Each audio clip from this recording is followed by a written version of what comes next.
ॐ विश्वं दर्पणदृश्यमाननगरी तुल्यन्निजान्तर्गतं पश्यन्नात्मनि मायया बहिर्भूतं यथा निद्रया यस्साक्षात् कुरुते प्रबोधसमये स्वात्मानमेवाद्वयं तस्मै श्रीगुरुमूर्तये नमः इदं श्रीदक्षिणामूर्तये बीजस्यान्तरिवाङ्कुरो जगदिदं प्राङ्निर्विकल्पं पुनः मायाकल्पितदेशकालकलना वैचित्रचित्रीकृतं मायावीव विजृम्भयत्यभिमः योगी वयस्वेच्छया तस्मै श्रीगुरुमूर्तये नमः इदं श्रीदक्षिणामूर्तये तस्मै श्रीगुरुमूर्तये नमः इदं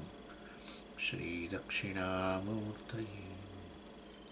ॐ सहना भवतु सहनौ भुनक्तु सह वीर्यङ्करवावहै तेजस्विनावधीतमस्तु मा विद्विषावहै।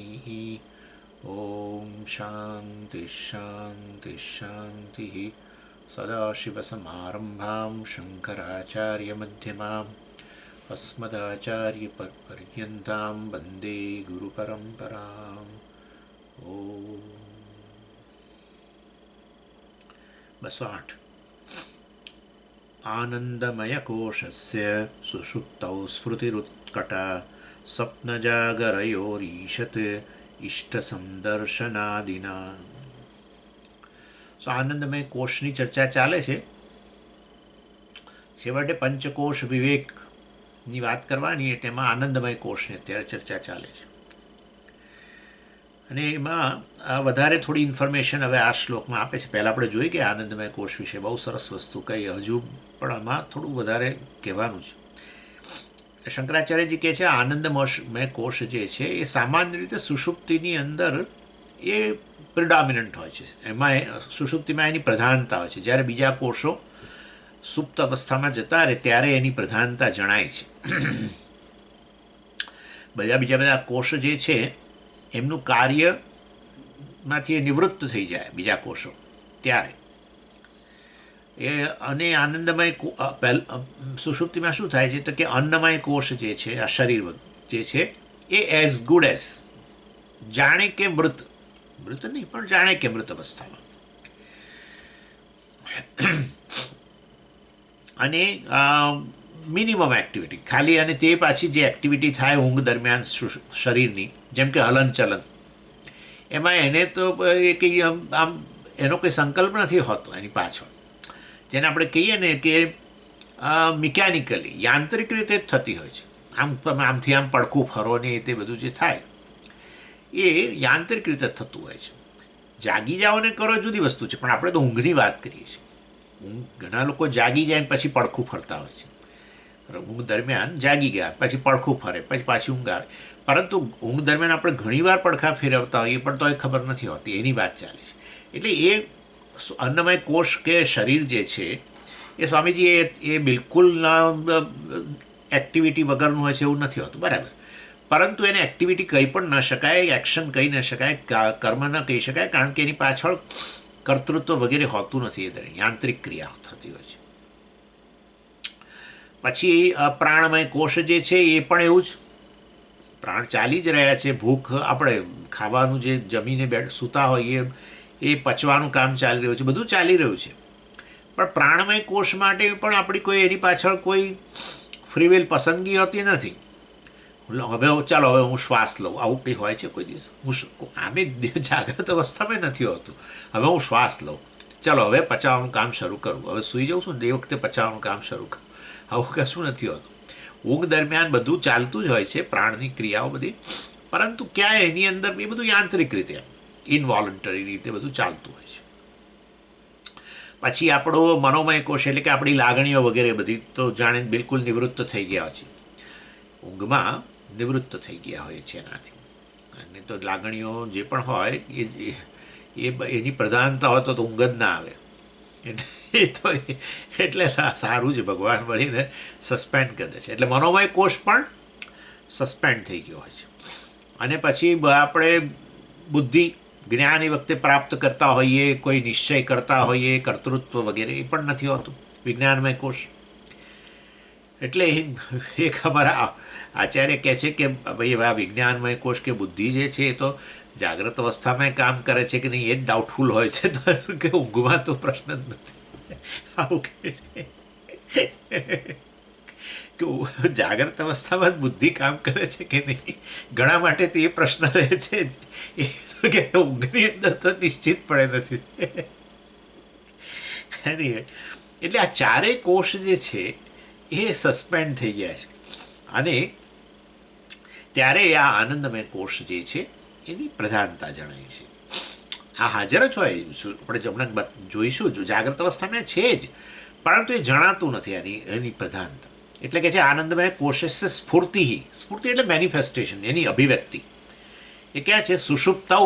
સુષુપ્તિ અવસ્થામાં ઉક્તા, અને એટલે ઉત્કટા, સુષુપ્તૌ ઉત્કટા. સુષુપ્તિની અંદર એ ઉત્કટ હોય છે, પ્રધાન હોય છે. કેમ? તો કે બીજા બધા કોષો જે છે એમની પ્રવૃત્તિ જે છે બધી એ એમનું સસ્પેન્ડ થઈ ગયેલી છે. એટલે આ લોકો સરસ ઉદાહરણ આપતા હોય છે કે જેવી રીતે એક મીણબત્તી હોય, મીણબત્તીને તમે દિવસે પણ દાખલા તરીકે બહાર મૂકો, આપણા ઘરની આમ બહારના ભાગમાં, કે દીવો, ચાલો દીવો આપણો, દિવાળી ગઈ હમણાં, દીવો તમે બહાર મૂકો તો એ તો પ્રકાશ લાવે જ છે, પ્રગટાવીને મૂકો તો એ પ્રકાશ લાવે છે, પરંતુ એની પ્રધાનતા નથી જણાતી, કારણ કે પેલો સૂર્ય હાજર છે, સૂર્યપ્રકાશને કારણે. પણ એ દાખલા તરીકે દીવો તમે ચાલુ જ રાખ્યો, ખાસું તેલ ભરીને મૂક્યો હોય ને ચાલુ જ છે, અને હવે અંધારું થઈ ગયું, તો હવે એ જ દીવાનો પ્રકાશની પ્રધાનતા જણાય છે. ખ્યાલ આવે તમને? એટલે એવું નથી કે એ વખતે આનંદમય કોષ સુષુપ્તિની અંદર આમ પ્રગટ થાય છે. ના ના ના, કોષ તો હાજર જ છે, ભોક્તૃત્વ છે ને. આનંદમય કોષ એટલે ભોગતા. તો દિવસ દરમિયાન આપણે ભોગતા તો હોઈએ જ છે ને, કેટલી બધી સંજોગોમાં. ખાવા બેસો, આ કરો, તે કરો, કોઈ વિષયનું ગ્રહણ કરો ઇન્દ્રિયથી, એમાં પાછળ ભોક્તૃત્વ હોય છે. સુખ દુઃખનો અનુભવ થાય છે આપણને દિવસ દરમિયાન જાગ્રત અવસ્થામાં. હા, થાય છે, તો ભાઈ ભોક્તૃત્વ ખરું ને. તો ભોક્તૃત્વ એટલે આનંદમય કોષ, કર્તૃત્વ એટલે વિજ્ઞાનમય કોષ. એટલે છે, પરંતુ એની પ્રધાનતા નથી રહેતી. પ્રધાનતા ત્યારે જણાય જ્યારે બીજા બધા કોષો જે છે એ બધા કોષોની એક્ટિવિટી નિવૃત્ત થઈ ગઈ હોય.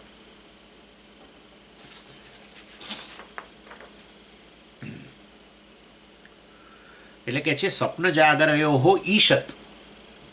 જ્યારે સ્વપ્ન અને જાગ્રત અવસ્થા જે છે એની અંદર ઈશત સ્ફૂર્તિ, એટલે થોડી, ઈશત એટલે થોડું. સ્વપ્ન જાગ્રત અવસ્થાની અંદર આનંદમય કોષની અભિવ્યક્તિ કેવી છે? એ ઈશત છે, ઓછી છે, એટલે પ્રધાનતા નથી, ગૌણ જણાય છે.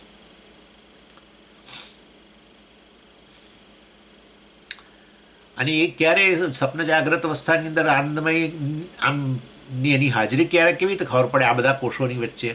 તો કહે છે ઈષ્ટ સંદર્શનાદિના. ઈષ્ટ વસ્તુના સંદર્શન, ઈષ્ટ વસ્તુનું દર્શન થાય ત્યારે વાસ્તવની અંદર આપણને એની પ્રધાનતા જણાય છે. ઈષ્ટ વસ્તુનું દર્શન થાય એટલે આનંદ આવે ને. ઈષ્ટ વસ્તુના દર્શનથી આનંદ આવે, એના ગ્રહણ કરો ત્યારે આનંદ આવે, અને એનો અનુભવ કરો ત્યારે આનંદ આવે. એટલે આ રીતે ઈષ્ટ વસ્તુના કોઈ વ્યક્તિ કે વસ્તુ જે પણ હોય, વ્યક્તિના દર્શનથી તમને આનંદ થાય, વ્યક્તિનું ગ્રહણ થાય, નજીક આવે આપણી તો એને દર્શન એટલે આનંદ થાય, અને એનો અનુભવ કરીએ એટલે આનંદ થાય. એવી રીતે એટલે કે છે ઈષ્ટ દર્શન એટલે આદિ કહ્યું ને, ઈષ્ટ સંદર્શન આદિના. આદિ એટલે વગેરે વગેરે, એટલે તમારે આ મૂકી દેવાનું. ઈષ્ટ સંદર્શન, ગ્રહણ અને અનુભવ, ત્રણ વસ્તુ છે. ખાલી દર્શનથી આનંદ એવું નહીં, ગ્રહણે કરીએ છીએ, અનુભવે કરીએ. એટલે આપણે સરસ વસ્તુ બની હોય રસોડાની અંદર ને આપણે બેઠા હોઈએ બેઠક રૂમમાં, પણ આપણને દેખાય નહીં બેઠા બેઠા કે આ વસ્તુ બની છે, શીરો બન્યો છે, પછી એનો આનંદ થાય. અને પછી એનું ગ્રહણ, એટલે ગ્રહણ એટલે આપણી થાળીમાં આવે ત્યારે એ આપણું ગ્રહણ થયું. એટલે વાસ્તવમાં અથવા એને ચમચીમાં લઈએ ત્યારે ચાલો એ ગ્રહણ ગણો, એનું ગ્રહણ. પેલું ચંદ્રગ્રહણ નહીં ભાઈ. હા, એટલે હા કંઈ હાથમાં લો અને પછી મોંમાં મૂકો, અનુભવ. એટલે એ રીતે ત્યારે આ જાગ્રત અવસ્થાની અંદર કે આવું સ્વપ્નમાં તમે જોતા હો કે શીરો બન્યો છે વગેરે, તો તમને સ્વપ્નમાં આવું બધું તમે ગ્રહણ કરું છું ને એનો અનુભવ કરું છું તો એ આનંદ આવે. એટલે કે છે સ્વપ્ન જાગરયો હો ઈશત સ્ફૂર્તિ. સ્વપ્ન જાગ્રત અવસ્થામાં એની થોડીક અભિવ્યક્તિ થાય છે, કારણ કે તો એ આનંદ કેવો હોય છે, ક્ષણિક જ હોય છે ને, એટલે ઈશત સ્ફૂર્તિ કહે છે. જ્યારે સુષુપ્તિની અંદર તો બીજા બધા કોષોની નિવૃત્તિ જ થઈ ગઈ છે, અને માટે આનંદમય કોષની પ્રધાનતા છે, કલાકો સુધી આનંદ જ હોય છે. એટલે એ રીતે અહીંયા કહે છે.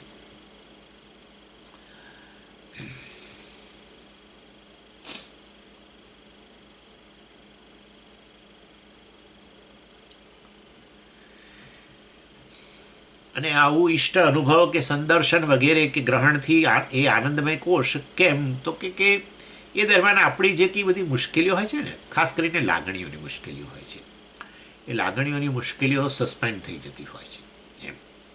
એટલે પેલા ચાર્લી ચેપ્લિન કે એવું કહેવાય છે, ચાર્લી ચેપ્લિનના જીવનમાં બહુ બિચારાને બહુ મુશ્કેલીઓ હતી, કરુણ જીવન હતું એનું. એટલે એને થયું કે હવે મારા જીવનમાં તો આ મુશ્કેલીઓ છે, પરંતુ બીજાઓના જીવનની અંદર મારે આનંદ રેલાવો હોય તો મારે કંઈક કરવું જોઈએ.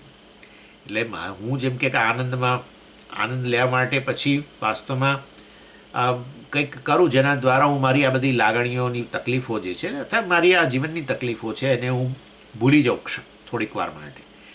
એવી રીતે આવું જ્યારે એણે કર્યું પછી એને થયું કે મારે બીજાઓના જીવનમાં પણ આવું કરવું જોઈએ, એ લોકોને પણ આવી તકલીફો હોય. જાગ્રત અવસ્થાની અંદર અનેક તકલીફો હોય જીવનમાં. લાગણીની સમસ્યા એક પ્રકારની, એ સિવાયની બધી પારિવારિક સમસ્યાઓ આ તે બધું, એમાં છેવટે આવે લાગણી જ પાછી. પારિવારિક સમસ્યા એમાં આપણી પાછી લાગણી જોડાયેલી હોય ને. એટલે એનીવે, એટલે એમ કે હું પછી કંઈક એવું હાસ્ય રેલાવું કે જેથી લોકો કલાક, અડધો કલાક, પોણો કલાક ભૂલી જાય આ બધી વસ્તુઓ. એટલે એનીવે આ કહેવાનો આશય અને આપણો અનુભવ પણ છે આવો. આપણે દાખલા તરીકે માંદા હોઈએ, બરાબર, કંઈક તાવ આતે કે કંઈક શરીરમાં દુખાવો આતે બધું હોય, અને લીધે થોડો હૃદયમાં શોક પણ હોય, પરંતુ કંઈક આવું કોઈ આવીને આપણા ત્યાં બેસે અને કંઈક આવું આપણને હસાવે તો તમે જોજો થોડી વાર માટે આપણે આ બધું ભૂલી જતા હોઈએ છીએ.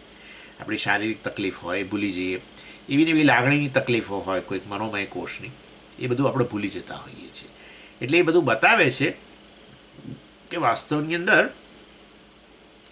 એ જે આનંદની ક્ષણ હોય છે ને એની અંદર આ રીતે હું એક વ્યક્તિ છું, મન સાથે જોડાયેલો કે શરીર સાથે જોડાયેલો, શરીરમાં તાદાત્મ્યવાળો, મનમાં તાદાત્મ્યવાળો, એ વસ્તુ ભૂલાઈ જતી હોય છે. અને એને કારણે વાસ્તવની અંદર આ એક છે ને, જ્યારે તમે તમારી જાતને એક વ્યક્તિ કહો ને ત્યારે આપોઆપ જ જગત તમારાથી, તમે જગતને જુદું કહી દીધું. તમે ન બોલો તો પણ હું એક વ્યક્તિ છું, આટલો છું કહી દીધું, એની સાથે જ જગત મારાથી ભિન્ન છે નક્કી થઈ ગયું. એટલે દ્વૈત આવી ગયું. તમે એક વ્યક્તિ છો કહ્યું, એની સાથે જ દ્વૈત આવી ગયું. અને એમાં અલ્પતા પછી પોતાના વિષયની તો છે જ, આ શરીર વગેરેમાં આત્મબુદ્ધિને કારણે આ વસ્તુ જે છે આનંદની ક્ષણમાં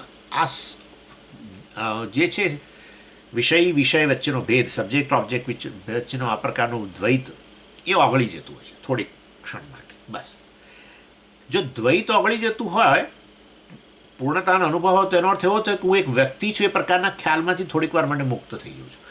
હું એ વ્યક્તિ છું એ પ્રકારના ખ્યાલમાંથી મુક્ત થઈ જતો હોય એવું જો મને જણાતું હોય સુખના અનુભવમાં, તો જાણે કે મન, શરીર વગેરે સાથેનું તાદાત્મ્ય થોડીક વાર માટે છૂટી જતું હોય છે. એને કારણે પેલું શારીરિક તકલીફ છે છતાં પણ જાણે જણાતી નથી. આવું થાય છે કે લાગણીની તકલીફ છે પરંતુ જાણે જણાતી નથી. બરાબર છે. લાગણીઓની મુશ્કેલી જે મનમાં છે એમાં તાદાત્મ્યને કારણે આપણને મારી તકલીફ છે એવું જણાતું. શરીર અસ્વસ્થ છે એમાં કોઈ શંકા નથી. એવું નથી કે તમે આ બધા આનંદ થયો એટલે તમે સ્વસ્થ બની ગયા હતા, ના. પણ આ રીતે આ સરસ વસ્તુ છે કે આ તાદાત્મ્ય છૂટી જતું હોય છે એની સાથે. તાદાત્મ્ય અધ્યાસ મતલબ એમાંથી અહમ પણ છૂટી જતું હોય છે. સુષુપ્તિમાં તો લાંબા સમય માટે છૂટી જાય છે. શરીર, મન, બુદ્ધિમાંથી તાદાત્મ્ય અધ્યાસ, એને અહમ કહેવાનું છૂટી જતું હોય લાંબો સમય. એટલે ત્યારે દ્વૈતનો અનુભવ નથી હોતો. ત્યારે વ્યષ્ટિ સમષ્ટિનો ભેદ જ નથી હોતો. દ્વૈત બુદ્ધિ નથી હોતી. એટલે દ્વૈત બુદ્ધિ માટે શું જવાબદાર છે? આમાં તાદાત્મ્ય અધ્યાસ. તાદાત્મ્ય અધ્યાસ થઈ જાય તો પછી હું આટલો અને જગતમાંથી જુદું, અને પછી સતત અલ્પતા લાગે, જગતનો ભય લાગે, એ બધું અંદર પછી આવી ગયું. અને જગતમાં કોઈ વસ્તુઓ માટે ફરિયાદો હોય કે આણે મને તકલીફ આપી, આણે આમ કર્યું, આણે મારી સાથે આવો વ્યવહાર કર્યો, વગેરે વગેરે વગેરે વગેરે, એ પણ ખરું. અને શરીર સાથે તાદાત્મ્ય હોવાને કારણે શરીરની કોઈ તકલીફ હોય તો એ મારી તકલીફ હોય, એને કારણે પેલો શોક જન્મે. શારીરિક તકલીફ એક વસ્તુ છે અને શોક જન્મવો જુદી વસ્તુ છે. હા, ઘણાને શારીરિક તકલીફ હોય, પરંતુ તમે ઘણા લોકો એવા આનંદથી જીવતા હોય છે કે આપણને થાય. મોટી ઉંમરમાં એવું હોય છે કે આજકાલના જમાનામાં ઓછું જોવા મળે આવું, પણ જૂના જમાનામાં તો લોકો આવી રીતે કોઈ જાણે ઘણી તકલીફોમાંથી પસાર થયેલા, કષ્ટમય જીવન જીવેલું હોય, એટલે મોટી ઉંમરે તકલીફો આવે તો એ જાણે કે એ વસ્તુ સાથે, કષ્ટ સાથે જીવન જીવતા હોય, પણ એટલે ટેવાઈ ગયા હોય જાણે, એટલે કોઈ ફરિયાદો નથી કરતા. ઘણા મોટી ઉંમરના લોકો મેં જોયું છે, હવે તો બિચારા ધીરે ધીરે જઈ રહ્યા છે, પરંતુ એમની તકલીફો શારીરિક કેટલી હોય. ઢીંચણની તકલીફ હોય, કમરની તકલીફ હોય, આ બધું નીચે બેસી બેસીને બધી રસોઈ કરતા હોય, ના કરતા હોય, તે કરતા હોય, અથવા એટલે બધે ચાલી ચાલીને જાય ને બધું, એટલે પછી થોડા જોઈન્ટ ઘસાઈ ગયા, આ તે બધું હોય, પણ જાણે કે રોજ કોઈને કોઈ ફરિયાદો ના કરે.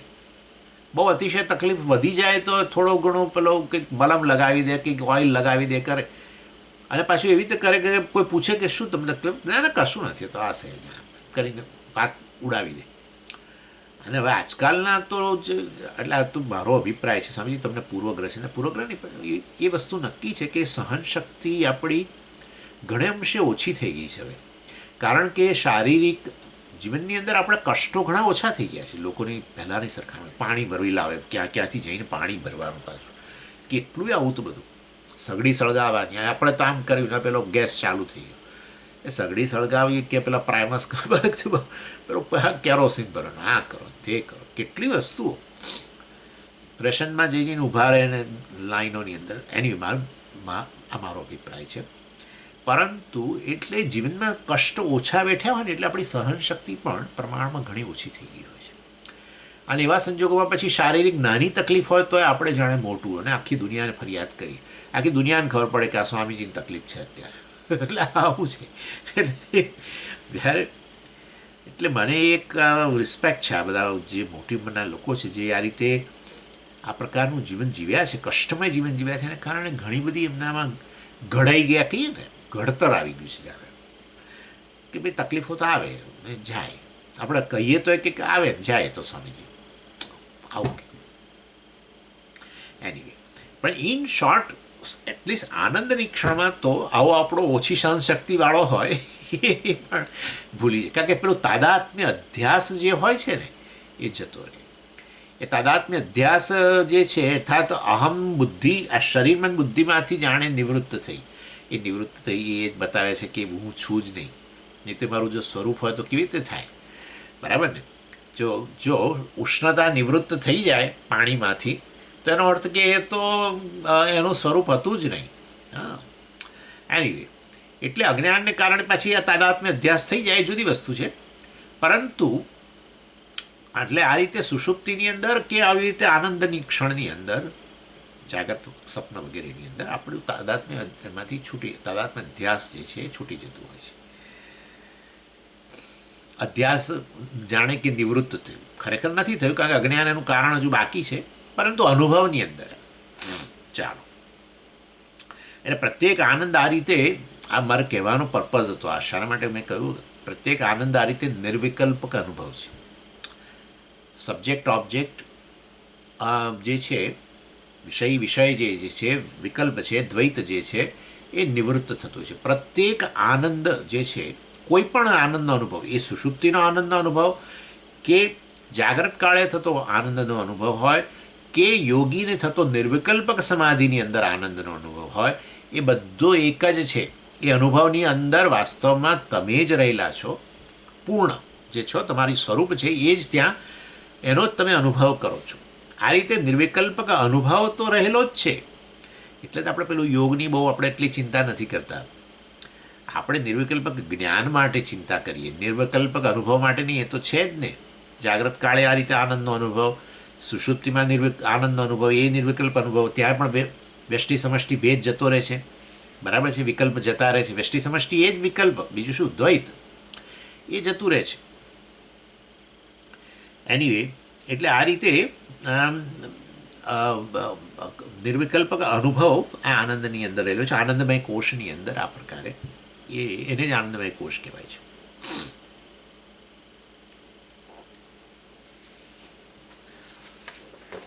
એટલે જ આપણે કહીએ છીએ હંમેશા કે અદ્વૈતનો આપણને અનુભવ છે જ, અદ્વૈતનું જ્ઞાન નથી.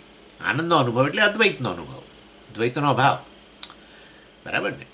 અદ્વૈતનો અનુભવ છે પરંતુ અદ્વૈતનું જ્ઞાન નથી. માટે નિર્વિકલ્પ સમાધિની અંદર પણ જો અનુભવ થતો હોય પરંતુ જ્ઞાન નથી, કારણ કે એ જ્ઞાનના સાધનો જે છે એ બધા નિવૃત્ત થઈ ચૂક્યા છે સમાધિમાં, બરાબર ને? અંતઃકરણ નિવૃત્ત, એટલે ખાલી અહંકાર હવે ક્ષીણ અવસ્થામાં પડેલો છે બસ, કારણ કે બધી ઇદમ વૃત્તિઓ જતી રહેલી છે. એની એટલે મેં તમને એકવાર કહ્યું હતું કે આ નિર્વિકલ્પક સમાધિ જે છે એ ખાલી ઓરડો પણ પ્રકાશમય ઓરડો છે, અને સુષુપ્તિ જે છે એ કેવો ઓરડો છે? ખાલી ઓરડો પરંતુ અંધારું છે, જેમાં પર અહંકાર લય પામેલો છે. આ સમજો બહુ જ, બીજું કશું નહીં. સમજાય તો ચિંતા ના કરશો. આનંદ વસ્તુ બીજું કશું નથી, તમે તમારી જાત જ છે, તમે જ છો, બીજું કશું નથી. રખે માનતા કે આનંદ ક્યાંકથી આવે છે ને એ રીતે ભટકવાનો પ્રયત્ન કરતા, આનંદ માટે જ ભટકીએ છીએ આપણે બધે, અને એમાં આપણે ભોળવાઈ જઈએ છીએ, બરાબર માર ખાઈએ છીએ ખરેખર તો. એનીવે, એટલે નિર્વિકલ્પક અનુભવ જે છે એ વાસ્તવની અંદર એ જ આનંદની વસ્તુ છે, અને એ પોતાનું સ્વરૂપ જ છે. આનંદના અનુભવમાં હું જ રહેલો હોઉં છું, અને વાસ્તવમાં જેવો છું એવો હું રહેલો હોઉં છું, એવો જ હું, અને માટે જ હું મારો સ્વીકાર કરી શકું છું. આનંદના અનુભવમાં હું જેવો છું એનો સ્વીકાર કરી શકું, કારણ કે એ મારો સ્વભાવ છે, માટે હું સ્વીકાર કરી શકું છું. બાકીની ક્ષણોની અંદર જાગ્રત અવસ્થામાં આપણે આપણી જાતને અસ્વીકાર કરીએ છીએ, કારણ કે વળી પાછી અહમ બુદ્ધિ, આત્મબુદ્ધિ એની અંદર આવી જાય છે, એમાં પાછો અલ્પતાનો અનુભવ થાય છે, માટે વળી પાછી ઈચ્છાઓ જન્મે ને આ તે બધું. એટલે આ નિર્વિકલ્પ અનુભવ જે છે એ પણ પેલો હમણાં આવશે જ, કે નિર્વિકલ્પ અનુભવ આ રીતે કન્ડિશનલ હોય છે, શરતી હોય છે, અને માટે અવર જવર કરે છે. અને એટલા માટે આનંદમય કોષમાં જે આનંદનો અનુભવ છે, આનંદમય કોષ જે છે એ આનંદ કેવો છે? અવર જવર કરનારો છે. એવી સમાધિ પણ અવર જવર કરનારી છે. પણ જો હું જાણી લઉં કે હું તો નિર્વિકલ્પક જ છું, આ સબ્જેક્ટ અને ઓબ્જેક્ટ, પ્રમાતા અને પ્રમેય વગેરે બધી વસ્તુઓ વાસ્તવમાં મારાથી અભિન્ન છે, એ મિથ્યા છે, એ મારી મિથ્યા અભિવ્યક્તિ છે, મારા જ એપિયરન્સીસ છે. હું ચૈતન્ય જ રહેલો છું. પ્રમાતા પ્રમેયનો અનુભવ, આવો દ્વૈતનો અનુભવ થતો હોય ત્યારે પણ હું તો અખંડ ચૈતન્ય જ છું, પૂર્ણ ચૈતન્ય જ છું. આ વસ્તુ આપણે સમજતા હોઈએ. જેવી રીતે તરંગો અનેક ઉત્પન્ન થતા હોય પણ અખંડ જ જળ છે, લેશ માત્ર ભેદ જ નથી, કારણ કે પ્રત્યેક તરંગ જળથી અભિન્ન જ છે.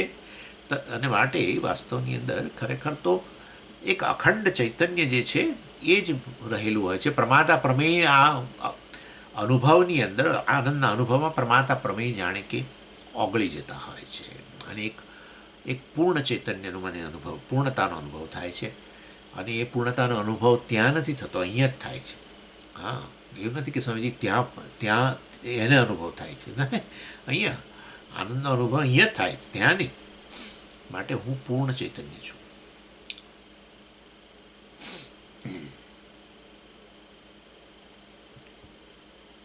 અને એની અંદર મેં તમને બધું કહ્યું હતું કે આપણા અદ્વૈતનો જે અનુભવ છે એ અદ્વૈતનો અનુભવ, અદ્વૈતનું જ્ઞાન એ દ્વૈતના અનુભવનો બાદ નહીં કરી શકે.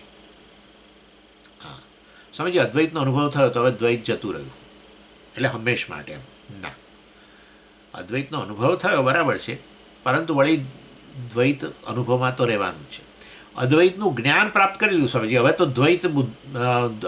દ્વૈતનો અનુભવ જ ન થવો જોઈએ. દ્વૈત બુદ્ધિ જતી રહી.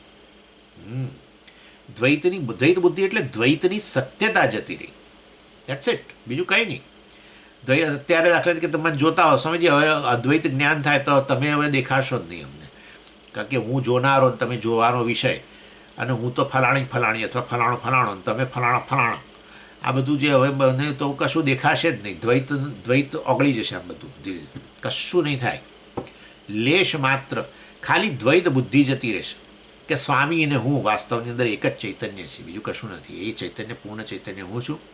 સ્વામી એ મારા ચૈતન્યની બહાર નથી અને હું પ્રમાતા દ્રષ્ટા સ્વામીનો એ ચૈતન્યની બહાર નથી. એક જ ચૈતન્ય અને એમાં કોઈ ખંડ પણ નથી. વાસ્તવની અંદર કોઈ ખંડ નહીં. ના સમજ વચ્ચે જગ્યા અવકાશ પણ ચૈતન્યમાં જે ગણો તે, અથવા તો આપણી આ સ્વામીની બુદ્ધિ, સ્વામીનું જ્ઞાન જે અંતઃકરણમાં થયેલું છે એ પણ ચૈતન્યમાં. અર્થાત કશું ચૈતન્યની બહાર જ નથી. ખાલી એક ચૈતન્યનો આ રીતે દેખાવ છે બધો, બસ. અને એવું દર્શન હોય, શ્રવણ હોય, ગમે તે હોય, કોઈ પણ તમારા અનુભવની અંદર એકમાત્ર પૂર્ણ ચૈતન્ય જ રહેલું છે, બસ આટલું. અને એ રીતે દ્વૈત દર્શનના અનુભવમાં જે દ્વૈત જે છે, ત્રિપુટી જે છે, મિથ્યા છે અને જતી રહે. તો પછી હવે શ્રવણ હોય તો શ્રવણની ત્રિપુટી, સાંભળનારો, શ્રોતા અને તે બધું. એટલે એક અખંડ ચૈતન્યથી અન્ય કશું છે નહીં, એ સત્યતા છે. ખાલી જ્યારે આ રીતે આનંદના અનુભવમાં આ રીતે આ જે કહેવાતું દ્વૈત છે જાણે ઓગળી ગયું અનુભવમાં, અને એ ત્યારે આપણને પૂર્ણ ચૈતન્યનો, પૂર્ણતાનો, પૂર્ણ આત્માનો જાણે અનુભવ થયો. એને આપણે આનંદનો અનુભવ કહેતા હોઈએ છીએ. એટલે અદ્વૈતનું જ્ઞાન દ્વૈતના અનુભવને નકારી ન શકે. અને આ પ્રકારનો દ્વૈતનો અનુભવ છે મારા અદ્વૈત જ્ઞાનને પડકારી ન શકે. કેમ? મિથ્યા. બરાબર, મિથ્યા સમજી જ જવાનું છે ને, તો જ પછી અદ્વૈતનું જ્ઞાન. એટલે તમારો દ્વૈતનો અનુભવ સમજી, આ દ્વૈતનો અનુભવ થાય છે તો પછી મારું અદ્વૈત જ્ઞાન હું પ્રાપ્ત કરું કે હું તો પૂર્ણ ચૈતન્ય છું, અદ્વૈત ચૈતન્ય બ્રહ્મ છું વગેરે વગેરે, તો એ તો જતું રહેશે. ના, ન જાય, કારણ કે મિથ્યા સિદ્ધ થઈ ગયું તમારા માટે. એટલે આ બધી વસ્તુઓ યાદ રાખજો. બરાબર, દ્વૈતનો અનુભવ જે છે એ અદ્વૈત જ્ઞાનને પડકારી શકે. અદ્વૈતનો જ્ઞાન, અદ્વૈતનો અનુભવ, દ્વૈત દર્શન અનુભવ જે છે એને પડકારી ન શકે. ખાલી આટલું જ થાય. દ્વૈતનો અનુભવ થવા છતાંય વાસ્તવમાં એના અધિષ્ઠાન રૂપે અખંડ ચૈતન્ય, અદ્વૈત ચૈતન્ય હું જ વાસ્તવમાં એમાં રહેલો છું. હું અદ્વૈત ચૈતન્ય જ આ દ્વૈતના અનુભવની અંદર અધિષ્ઠાન રૂપે રહેલો છું. આ પ્રકારે સમજી જાય. એટલે વાસ્તવની અંદર હવે તમે વિચાર, ચાલો એ જવા દઈએ હમણાં. એ મારે કહેવાનું છે, મને હું એક કોઈ બીજો કોન્ટેક્સ શોધું છું. એની એટલે સવિકલ્પક અનુભવ જે છે આ રીતે, કે દ્વૈતનો અનુભવ જે છે, અદ્વૈત જ્ઞાન કે અદ્વૈત સ્વરૂપ આત્માને પણ એ વાસ્તવમાં ડિસ્ટર્બ ન કરી શકે.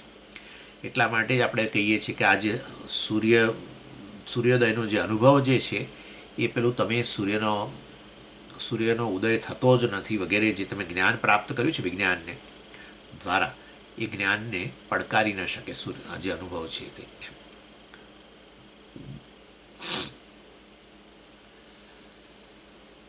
અને તો પછી વાસ્તવમાં સવિકલ્પક આ અનુભવ કે દ્વૈતનો અનુભવ જો મને ડિસ્ટર્બ ન કરે, અદ્વૈત જ્ઞાનને ડિસ્ટર્બ ન કરે, તો પછી નિર્વિકલ્પક અનુભવની બહુ જરૂર નથી. નિર્વિકલ્પક અનુભવ જે છે તમે સમજી ગયા ને, એટલે હું નિર્વિકલ્પક જ્ઞાન, હું નિર્વિકલ્પ સ્વરૂપ છું, અપૂર્ણ છું વગેરે જ્ઞાન પ્રાપ્ત કર્યું, આનંદ સ્વરૂપ છું કહો, ચિદાનંદ રૂપ. તો પછી વાસ્તવમાં હવે નિર્વિકલ્પ અનુભવ માટે તમારી પછી કે ભાઈ આનંદના અનુભવ માટે, અદ્વૈત અનુભવ માટે, પૂર્ણતાના અનુભવ માટે, આનંદના અનુભવ માટે પછી ઈચ્છા કે એવી રહે નહીં. કારણ કે એની અંદર એક શું પ્રગટ થવાનું છે? હું જ પ્રગટ થવાનું છું. સમજાય છે હું શું કહી રહ્યો છું?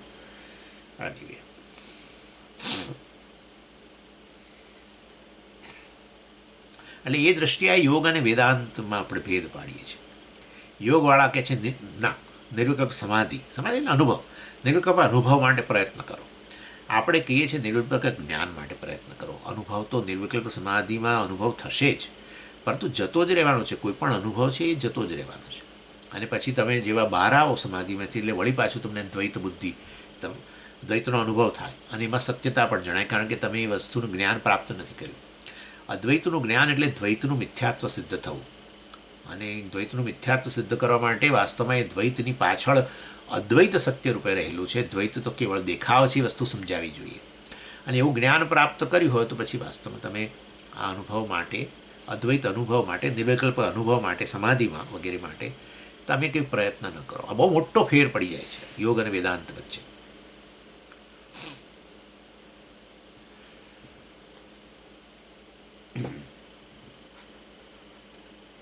તો મને તો સ્વામીજી સમાધિ ગમે છે તો કરો, પણ આપણે કહીએ છીએ કે નિર્વિકલ્પક સમાધિ શા માટે? નિર્વિકલ્પક અત્યારે જ કોઈ જોક સાંભળો ને કંઈક બીજું કરો ને, એમાં નિર્વિકલ્પ અવસ્થા જ અનુભવ થવાનો જ છે ને, આનંદનો જ અનુભવ થવાનો છે. હા, અને તો ઊંઘી જાઓ એક ગોળી લઈને તો નિર્વિકલ્પ અનુભવ જ છે ને. પછી એના માટે આટલું બધું અષ્ટાંગ યોગની અંદર એક મન તો એક ક્ષણ માટે તો સ્થિર રહેતું નથી. તો હજુ તો ધારણા બરાબર નથી. ધારણ એટલે કોઈ પણ વસ્તુ જે છે એને ધારણ કરવી અને પછી ટકવી, અને એટલે ધારણા ધ્યાન ને પછી એમાંથી ધીરે સવિકલ્પક સમાધિ, પછી નિર્વિકલ્પક સમાધિ. આના કરતાં ભાઈ આ ઊંઘી જાઓ તો મારા સિવાય બીજું કશું જ નથી એવો અનુભવ થવાનો છે. હા, અને તો આવું કંઈક જોક સાંભળો, આવું કરો, સ્વામીનું પ્રવચન સાંભળો કે મજા રમૂજ કંઈક આવું જાણો, તો એમાં આનંદ જ છે ને, પૂર્ણતાનો જ અનુભવ છે ને. આટલું બધું કરવાની જરૂર શું છે? છતાંય જેની ઈચ્છા હોય એ જરૂર યોગના માર્ગે આગળ વધે, વાંધો નહીં. એટલે સમાધિની જરૂર છે મોક્ષ માટે. આવું જો કોઈ માનતું હોય તો આ વસ્તુ ખોટી છે. ખરેખર સમાધિની જ જરૂર નથી. સમાધિ દ્વારા મોક્ષ પ્રાપ્ત થાય છે માટે સમાધિની જરૂર છે એવું કહેનારાઓને આપણે કહીએ છીએ સમાધિની જ જરૂર નથી. મોક્ષની વાત જ જવા દો. સમજ્યા? મોક્ષ એટલે મુક્તિ. મુક્તિ એટલે શું? મુક્તિ એટલે શું? અલ્પતામાંથી મુક્તિ, એટલે કે સંસારમાંથી મુક્તિ. બરાબર? કાળની અલ્પતામાંથી મુક્તિ, જન્મ મૃત્યુમાંથી મુક્તિ, ભયમાંથી મુક્તિ. બરાબર? એ ઈચ્છો છો તો તમે એમાંથી મુક્ત જ છો. અદ્વૈત છો એટલે શું? પૂર્ણ છો એટલે શું? એટલે જ્ઞાન પ્રાપ્ત કરો. વાસ્તવની અંદર મુક્તિ માટે તમે મુક્ત છો એવું જ્ઞાન પ્રાપ્ત કરો. મુક્તિ માટે કોઈ અનુભવની જરૂર નથી. મુક્તિનો અનુભવ થવો અને હું મુક્ત છું એ જ્ઞાન, બંનેમાં બહુ મોટો ભેદ છે. હા, હું મુક્ત છું એ જ્ઞાન માટે મુક્તાત્માનો ક્લાસ કરો. ઓકે,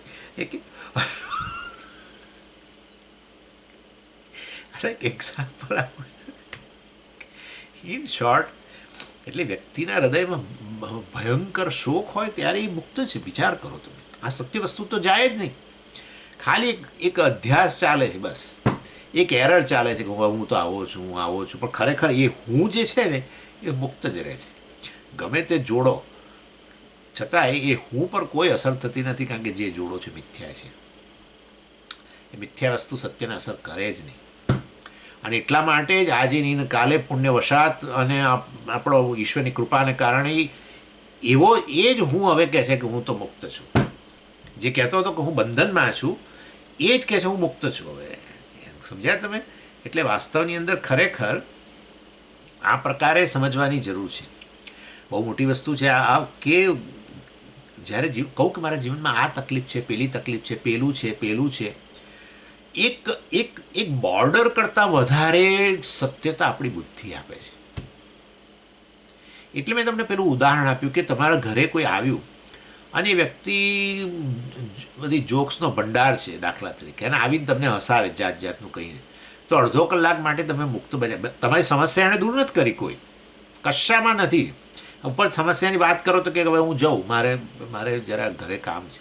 તમે કોઈક સમસ્યા કહો આ વ્યક્તિ આપણને આટલા હસાવે છે તો એના જીવનમાં કોઈ સમસ્યા નહીં હોય, તો લાવો આપણી બે વાત એને કરીએ, આપણું હૃદય હળવું કરીએ. કદાચ સાંભળે પણ એ કદાચ એનો ઉકેલ ના આપે, હું તમને કહું. અને કદાચ એ તમારી સમસ્યા હોય કે જેનો ઉકેલ એની પાસે ના હોય. તમારે કોઈ આર્થિક સમસ્યા હોય, હવે એ કહે છે મારી પાસે જ નથી, હું તમારી પાસે આવ્યો છું, બોલો છે તમારી પાસે હોય તો લાવો. જીવનમાં કોઈ તકલીફો ન ગઈ હોય છતાંય તમે આનંદ આમાં આવતા હો તો એનો અર્થ એવો થયો કે આપણે એ સમસ્યાઓને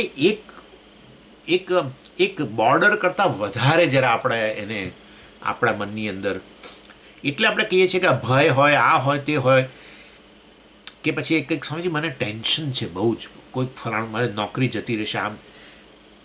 એટલે એનો ઉકેલ નહીં લાવવાનું વાત નથી કરતો, પણ આપણું મન જે છે ને એને વધારે એ વસ્તુને વધારે ને વધારે સત્યતા પ્રદાન કરે છે. જે સત્યતા છે એના કરતાં આપણું મન એને વધારે સત્યતા પ્રદાન કરતું હોય છે.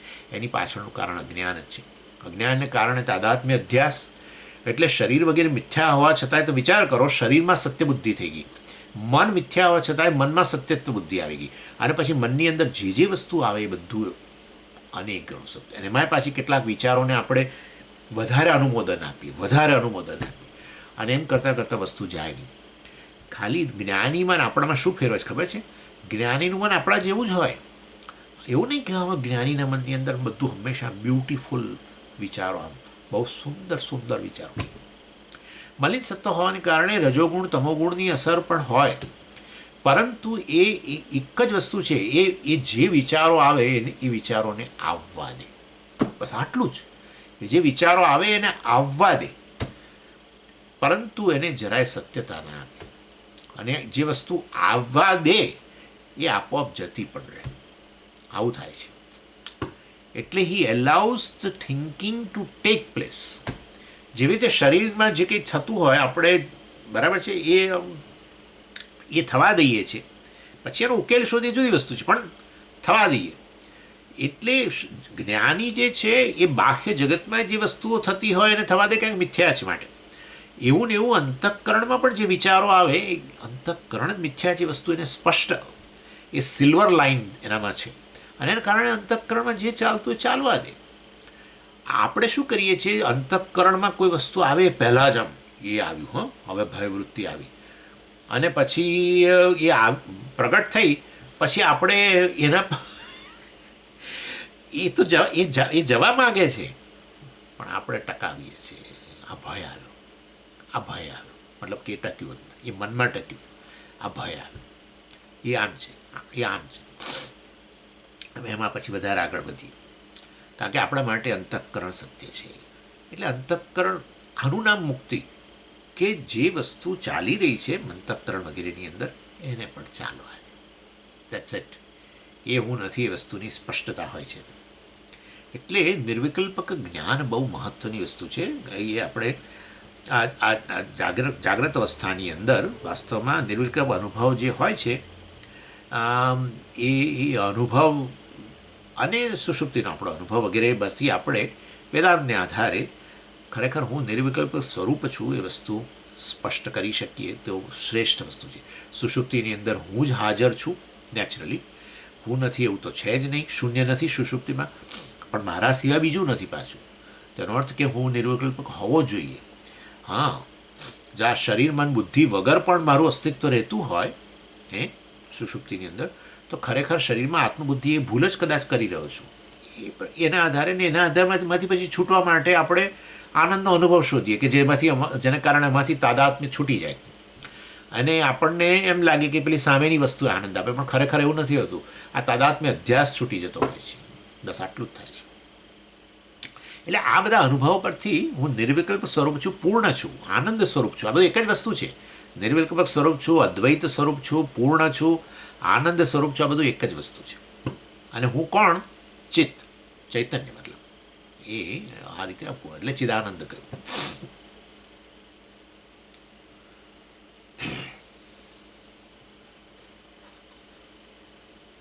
એટલે જાગ્રત અવસ્થામાં આ પ્રકારે જ્ઞાન પ્રાપ્ત કરો. સમાધિ વગેરેની આવશ્યકતા નથી. એટલે સ્વપ્ન જાગરયો એ સ્વપ્ન જાગ્રત અવસ્થાની અંદર આ પ્રકારે સ્વપ્ન જાગરયો ઈષ્ટ સંદર્શનાદિના. સ્વપ્ન અને જાગ્રત અવસ્થામાં આનંદમય કોષ કેવો છે? ઈષદ એટલે થોડો, અલ્પ. ઈષ્ટ દર્શનાદિના, ઈષ્ટ વસ્તુના દર્શન, અનુભવ, ગ્રહણ અને અનુભવમાંથી જન્મે છે. હવે આગળ કે છે,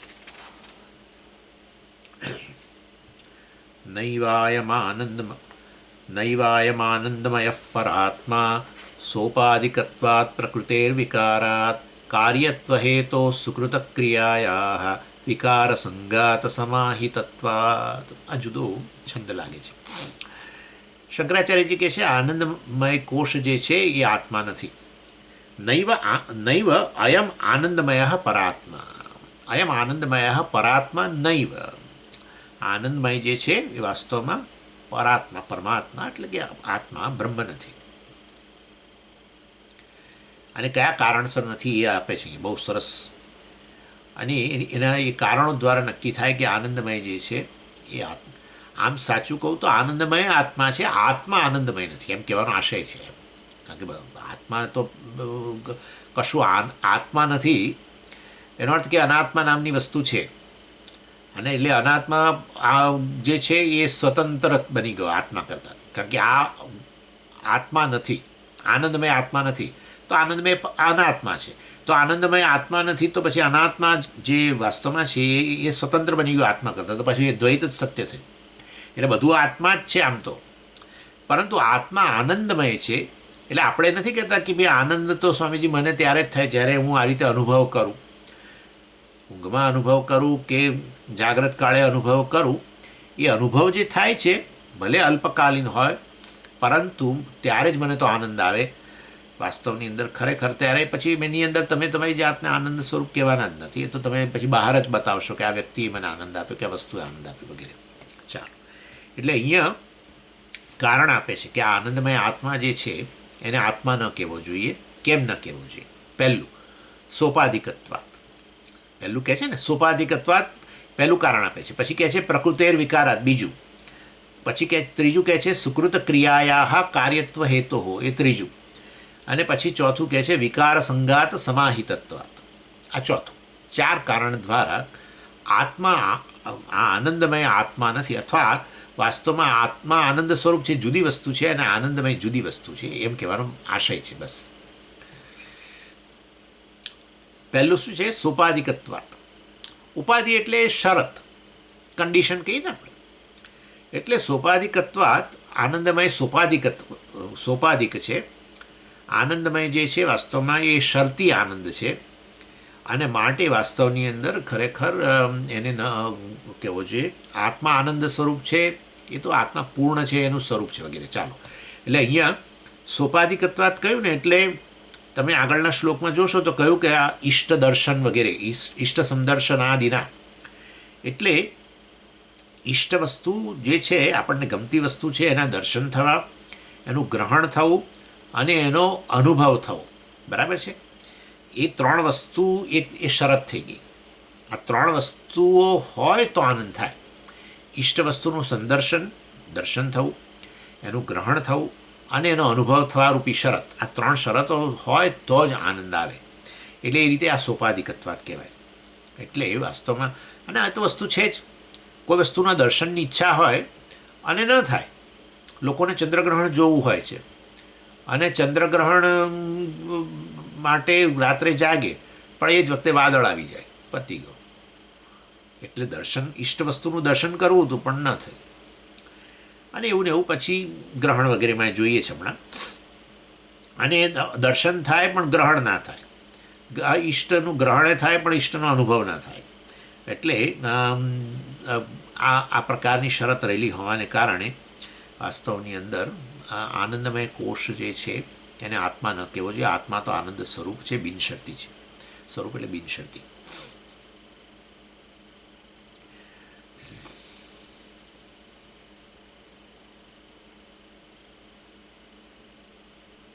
અને દાખલા તરીકે આપણે કોઈ સરસ ટીવી સિરિયલ જોતા હોઈએ, બરાબર, એટલે એનો અનુભવ સરસ ગમતી ટીવી સિરિયલો, અને એ તમે ટીવી ચાલુ કરો ને લાઇટ જતી રહે તો ઈષ્ટ વસ્તુનો અનુભવ ના થાય. અને સુષુપ્તિ ઈષ્ટ વસ્તુ છે, પરંતુ બરાબર છે એ કોઈ કારણસર ના આવી તો પાછું. એટલે કહેવાનો આશય આ બધું વસ્તુઓ કેમ ઉપાધિ એટલે કેમ શરતી છે હમણાં જોઈએ જ છે આપણે. પણ સોપાધિકત્વાત વાસ્તવની અંદર, એટલે આપણે કહીએ છીએ ઊંઘ પણ છે ને પ્રારબ્ધ પર આધારિત છે. એટલે સુખનો અનુભવ થાય છે, પરંતુ વાસ્તવમાં તો પોતાના સ્વરૂપનો અનુભવ થાય છે. પણ આપણું પ્રારબ્ધ આપણને જગાડતું હોય, સુખ દુઃખ જે પણ હોય, ઘણીવાર બહુ એક્સાઇટમેન્ટ, હા તોય ઊંઘ ના આવે. તમે કંઈક એવા ન્યૂઝ સાંભળ્યા તમારા વિશે કે તમારા દીકરાના, કે એને કોઈ બહુ સારી કંપનીમાં જોબ મળી ગઈ, જે બહુ વર્ષોથી એ ટ્રાય કરતો હતો એમાં મળી ગઈ, અને પછી બહુ સારા પગારે સારી પોસ્ટ મળીને, અને એણે રાતે 10 વાગે આ સમાચાર આપ્યા અમેરિકાથી ફોન કરીને આપણને 10 આપણે ઊંઘવાના હતા પહેલાં આપણે ઊંઘમાં હતા, પણ તો આ સમાચાર આપ્યા. હવે જલ્દી ઊંઘ નહીં આવે. એટલે કહેવાનો હશે સુખનો અનુભવ કે કોઈ દુઃખના સમાચાર આપે તોય ઊંઘ ના આવે જલ્દી. એટલે કહેવાનું આ પ્રારબ્ધ જગાડે, કારણ કે ઊંઘ દરમિયાન પ્રારબ્ધ સસ્પેન્ડ થઈ જતું હોય છે. એટલે પ્રારબ્ધ સસ્પેન્ડ ન થાય, પ્રારબ્ધ જગાડતું હોય તો પછી આવું ઈષ્ટ વસ્તુનો અનુભવ ન થાય આપણને બને. એટલે કેટલાક લોકો બિચારા જે છે ને એ કાં તો અને ઊંઘી જાય, ઊંઘ આવે, પણ બીજા લોકો એ રૂમમાં સૂતા હોય અને બીજા લોકો સૂવે, આ ભાઈ સૂવે, અને સૂતા તો ખરા, ઊંઘ આવી ગઈ. હવે બીજા લોકો ઊંઘવા ગયા અને એ લોકોના નસકોરા બોલવાના શરૂ થાય. એટલે એ નસકોરા બોલવાના શરૂ થાય એટલે આ જાગી ગયા. હવે જાગી ગયા પછી હવે આ લોકોના નસકોરાથી એમને ઊંઘ નથી આવતી, એ તો ખરું, પણ એ લોકોની આ ગાઢ ઊંઘ અને નસકોરાવાળી ઊંઘથી એટલી બધી ગુસ્સો ચડે છે, પણ કરે શું હોય. એટલે આવું છે. કેમ્પમાં બહુ બનતું હતું. કેમ્પમાં પહેલાં મોટા મોટા રૂમોની અંદર પહેલાં બધાને પેલા શું છે ને કે આપણે ડોર્મિટરીઝ એમાં સૂઈ જવાનું. તો હવે એમાં તો બધા 40-50 લોકો સૂતા હોય, બધા 40-50 જેન્ટ્સ હોય, બીજી ડોર્મિટરીમાં બધા 40-50 બહેનો સૂતા હોય. અને હવે બધા તો 40-50ની અંદર તો બધો ઘણા અવાજો આવવાના છે. એટલે બધા અને આ ભાઈ બહુ સેન્સિટિવ. આપણે ફરિયાદે કરી કે સ્વામી મને તો ઊંઘ જ નથી આવતા, લોકોના નસકોરાને લીધે હું તો ઊંઘી ગયો તો પણ જાગી ગયો. પછી આપણું પ્રારબ્ધ જગાડે. એટલે ઈષ્ટ વસ્તુનો અનુભવ ના થવા દે આપણને, એમ કહેવાનો આશય છે. આપણને જે ઈષ્ટ છે એનો અનુભવ ના થવા દે. અને આ સમાધિ જે છે, ચાલો એની સમાધિ એવી વસ્તુ છે. સમાધિ બહુ શ્રેષ્ઠ વસ્તુ છે, પણ સમાધિ લાવો તો ખરા, નિર્વિકલ્પ સમાધિ આવવા તો દો, ના આવે જલ્દી. એટલે ઇન શોર્ટ કોઈ પણ, અને એમાં સમાધિમાં ગ્રેડ પાસે વિચાર કરો તમે. આ વસ્તુ ત્યાં શાસ્ત્રમાં કઈ લગભગ યોગ વાસિષ્ઠમાં જ છે. બ્રહ્મવિદ તર, બ્રહ્મવિદ વર, બ્રહ્મવિદ વરિયાન, બ્રહ્મવિદ વરિષ્ઠ. બોલો. એટલે આ બધા યોગમાં આવો કે ભાઈ આ બ્રહ્મવિદ એટલે બ્રહ્મને જાણનારો, પણ બ્રહ્મને જાણનારો નહીં, આ રીતે નિર્વિકલ્પ સમાધિનો અનુભવ કરનારો એમ. અને એમાં પાછો ગ્રેડ આપ્યો લોકોએ, બ્રહ્મવિદ વર, વરિયાન, વરિષ્ઠ. બોલો. એટલે કહેવાનો આશય એ છે, ચાલો માની લઈએ આપણે કે નિર્વિકલ્પ અનુભવ જે થયો એ લોકોને સમાધિની અંદર, એમાં આવો ગ્રેડ શેના કારણે? પ્રારબ્ધને કારણે. ચાલો, પ્રારબ્ધને કારણે. એટલે આ રીતે વાસ્તવની અંદર હજી આપણે પ્રિયમોદ પ્રમોદની વાત કરેલી જ છે પહેલાં. આમ તો એ જ પ્રકારની વસ્તુ છે, એ જ આનંદમય છે. એટલે સોપાધિકત્વાત કહ્યું. ચાલો, બીજી વસ્તુ શું છે? પ્રકૃતિર વિકારાત. કારણ કે પ્રકૃતિનો વિકાર છે. આનંદમય કોશ એટલે શું છે? એટલે વૃત્તિનો આનંદ, અનુભવનો આનંદ, બરાબર છે. એટલે વાસ્તવની અંદર એ પ્રકૃતિનો વિકાર છે. કારણ કે એ તો અંતઃકરણની વૃત્તિ છે. પણ સમજી સુષુપ્તિમાં તો તમે કહો છો અંતઃકરણ લય પામી ગયું છે, તો કહેવાય શાંત વૃત્તિ, અજ્ઞાન વૃત્તિ એ ગણાય છે. કારણ કે અજ્ઞાનનો અનુભવ થયો તો અજ્ઞાન વૃત્તિ, કારણ શરીર વૃત્તિ કહીએ આપણે. આ વસ્તુ પ્રથમ અધ્યાયની અંદર પંચદશીમાં આવી ગઈ. વિદ્યારણ્ય સ્વામીજીએ કહ્યું કે જો સુષુપ્તિ દરમિયાન અજ્ઞાનનો અનુભવ થતો હોય, આનંદનો અનુભવ થતો હોય, તો પણ એ વૃત્તિ ખરી. પરંતુ આપણા જે અત્યારે અંતઃકરણમાં આનંદ વૃત્તિ હોય છે જાગ્રત અવસ્થામાં, એવી નહીં. અત્યારે તો બિલકુલ આ કોન્શિયસ માઇન્ડ છે, જાગ્રત મન, એની અંદર તો વૃત્તિ તમે જાણી શકો કે આનંદ ત્યારે જન્મ્યો છે. પેલું તમે જાણી ન શકો, કારણ શરીર વૃત્તિ છે. અત્યારે જે છે એ સૂક્ષ્મ શરીર વૃત્તિ છે. કારણ શરીર વૃત્તિ જે છે અવ્યક્ત વૃત્તિ છે, અને માટે એ તમે અવ્યક્ત વસ્તુને તમે અનુભવ એ રીતે ન કરી શકો. જાગો ત્યારે કોઈ બરાબર છે, પરંતુ સુષુપ્તિમાં ભલે તમને આનંદનો અનુભવ થયો હોય તો આનંદ વૃત્તિ હોવી જ જોઈએ. વસ્તુનો અનુભવ થાય તો વૃત્તિ હોવી જોઈએ, એમ કરીને વિદ્યારણ્ય સ્વામીએ સમજાવ્યું. અજ્ઞાનનો અનુભવ થયો તો અજ્ઞાન વૃત્તિ હોવી જોઈએ, કારણ શરીર વૃત્તિ હોવી જોઈએ. અને એવી રીતે આનંદનો અનુભવ થયો તો પણ વાસ્તવમાં કારણ શરીર વૃત્તિ હોવી જોઈએ. કારણ કે કારણ શરીર એ સૌથી ક્લોઝ આત્મા માટે એ દ્રષ્ટિએ. એટલે આત્મા જે આનંદ સ્વરૂપ છે, પૂર્ણ જે છે, એની સૌથી વધુ અભિવ્યક્તિ એ કારણ શરીરમાં. પછી એમાંથી આગળ એટલે સૂક્ષ્મ શરીર, સ્થૂળ શરીર, એમાં તાદાત્મ્ય અધ્યાસ થતો જાય એમ પછી આપણે આનંદ જે છે એ ઘટતો જાય જાણે. એનીવે, એટલે એ પ્રકૃતિનો વિકાર ઇન શોર્ટ. આનંદમય કોષ શું છે? એ અંતઃકરણની વૃત્તિ છે. અને પ્રકૃતિ હોવાને કારણે વાસ્તવની અંદર શું છે? એ બદલાયા જ કરવાની છે. એટલે તમે ગમે એટલું કરો તો પણ તમે એમાં કશું કરી ન શકો. ઇવન સમાધિમાં તમે બેસો, કેટલી વાર બેસો? ચાલો, બધી મનની વૃત્તિઓ જતી રહી, સરસ, કેટલી શા માટે? આવવાની જ છે પછી વૃત્તિ. ઇનફેક્ટ નિર્વિકલ્પક, તમને કહું, નિર્વિકલ્પક મન બિલકુલ વૃત્તિહીન થઈ જાય એના માટે તમે ખાલી પેલું કુંભક પ્રાણાયામ કરો, જોજો. અંતઃકુંભ પ્રાણાયામ કરશો ને તો તમને થશે કે મન બિલકુલ વિચારતું જ બંધ થઈ ગયું. પરંતુ એ જ વખતે તમે આવું રૂમની અંદર કરી રહ્યા છો ખૂણામાં બેસીને, એ જ વખતે પત્નીએ પેલું મિક્સર ચાલુ કર્યું રસોડાની અંદર, કરે, બસ પતી ગયો. દેટ્સ ઇટ, પતી ગયો. એ ખાલી ઓરડો હતો, એની અંદર પ્રવેશ થઈ ગયો કશાકનો, શબ્દવૃત્તિ આવી ગઈ, ગયું. કહેવાનો આશય એ છે કે આ તો અંતઃકરણ છે, પ્રકૃતિ છે ને, પ્રકૃતિમાંથી બધું આવ્યું છે, માયામાંથી, અને માટે સતત બદલાયા જ કરે છે.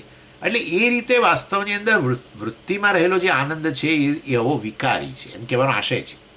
એ વિકારી છે. એ સમાધિ હોય કે આપણે જાગ્રત કાળે પણ જે અનુભવનો આનંદ હોય છે, આનંદમય કોષ છે, એ કેવો છે?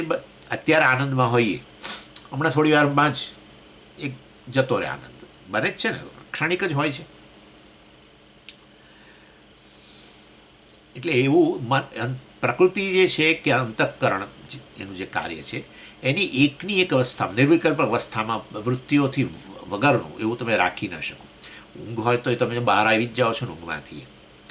એટલે કહેવાનો આશય એ છે કે વાસ્તવની અંદર એ ગમે તે તમે કરો, પરંતુ એ જે બદલાઈ રહેલું છે એ તો એનો સ્વભાવ હોવાને કારણે એ નિર્વિકલ્પ અવસ્થા જે છે એ લાંબો સમય રહેતી નથી, એમ કહેવાનો આશય છે. યોગશાસ્ત્રની અંદર 5 પ્રકારની વૃત્તિઓ બતાવવામાં આવી, અને એમાં એક જે છે એકને કહ્યું ચિત્તમ, પહેલી અવસ્થા, પછી મૂઢમ, પછી વિમૂઢમ, પછી એકાગ્રમ અને નિરુદ્ધમ. આ પ્રકારની 5 અવસ્થાઓ વગેરે બતાવી. અને સમાધિને એ લોકો નિરુદ્ધ અવસ્થા કહે છે, બિલકુલ ચિત્ત તમારું નિરુદ્ધ થઈ ગયું. એટલા માટે સમાધિની વ્યાખ્યા પણ એ જ રીતે કરી, ચિત્તવૃત્તિ નિરોધ કહ્યું ત્યાં. એની એટલે મન જે છે વાસ્તવની અંદર એમાં આ વિવિધ પ્રકારની વૃત્તિઓ રહેલી છે. એને એવું તો સસ્પેન્ડ થઈ જાય થોડાક સમય માટે, પરંતુ વળી પાછી વૃત્તિઓ ઉત્પન્ન. લોકો ઊંઘમાંથી જાગી જતા હોય છે, અડધી રાતે જાગી જ જાય કંઈક, કારણ કે કંઈક આવો વિચાર આવે, કોઈક એવો વિચાર હોય, જાગ્રત કાળની કોઈક એવી વસ્તુ હોય જેની અસર થઈ હોય તો ઊંઘ જ ના આવે આમ તો, અને કદાચ ઊંઘ આવીએ જાય તો પાછા જાગી જતા હોય છે. એ જાગી જવું એટલે અંતઃકરણ જાગ્રત થવું. એ જ બતાવે છે કે અંતઃકરણ તો આવું વિકારી જ છે. એ ખાલી ઓરડો જોતા ભરાઈએ જાય પાછો. એટલે માટે અહીંયા કહ્યું પ્રકૃતિ એ વિકાર. આનંદમય કોષ કેવો છે? પ્રકૃતિનો વિકાર છે, અંતઃકરણનો વિકાર છે, બીજું કશું નથી. અને એમાં આપણે જોઈ ગયા છે 3 પ્રકારના વિકાર, એમાંય પાછું પ્રિય, મોદ અને પ્રમોદ, 3 પણ. અને આપણે જીવતા હોઈએ ત્યારે આ રીતે આનંદમય કોષનો જે અનુભવ થાય છે એમાં તો આપણું મુખ્ય વસ્તુ જે છે એ તો પ્રારબ્ધનો ઉપભોગ જ છે. અને એટલા માટે વાસ્તવની અંદર નિર્વિકલ્પક અવસ્થા આવી જાય તો લાંબો સમય ન ટકે, કારણ કે આપણા પ્રારબ્ધ આપણને ઉપભોગ માટે મનમાં વૃત્તિઓ ઉત્પન્ન કરે છે, અને એ દ્વારા સુખ દુઃખ પછી પણ જન્મે. એટલે પ્રારબ્ધનો ઉપભોગ જ આપણો મુખ્ય વસ્તુ ઉદ્દેશ્ય હોય ત્યારે નિર્વિકલ્પ અનુભવ, નિર્વિકલ્પ અવસ્થા જેમાં પ્રારબ્ધ સસ્પેન્ડ થઈ ગયું, મેં તમને કહ્યું સુષુપ્તિ હોય કે લાંબો સમય ન ચાલે, લાંબો સમય ન હોય, એમાંથી બહાર આવવું જ પડે. તો ઈશ્વરની ગોઠવણ જ છે, કારણ કે પ્રારબ્ધ ઉપભોગ માટે જ આ શરીર આપ્યું છે, મન આપ્યું છે વગેરે વસ્તુ. એટલે અંતઃકરણ તો જાગૃત થવાનું જ છે, વૃત્તિઓ આવવાની જ છે, જે તે વૃત્તિઓ જે તે પ્રકારની, ને એમાંથી પછી સુખ દુઃખ વગેરે પણ જન્મવાનું છે. માટે પ્રકૃતિનો વિકાર અહીંયા કહ્યો. અને પછી આગળ એની ચર્ચા જે છે આપણે પછી કરીશું, વધારે થોડું ચર્ચા. ઓમ પૂર્ણમદઃ પૂર્ણમિદં પૂર્ણાત પૂર્ણમુદચ્યતે પૂર્ણસ્ય પૂર્ણમાદાય પૂર્ણમેવાવશિષ્યતે. ઓમ શાંતિ શાંતિ શાંતિ. હરિ ઓમ શ્રી ગુરુભ્યો નમઃ. હરિ ઓમ.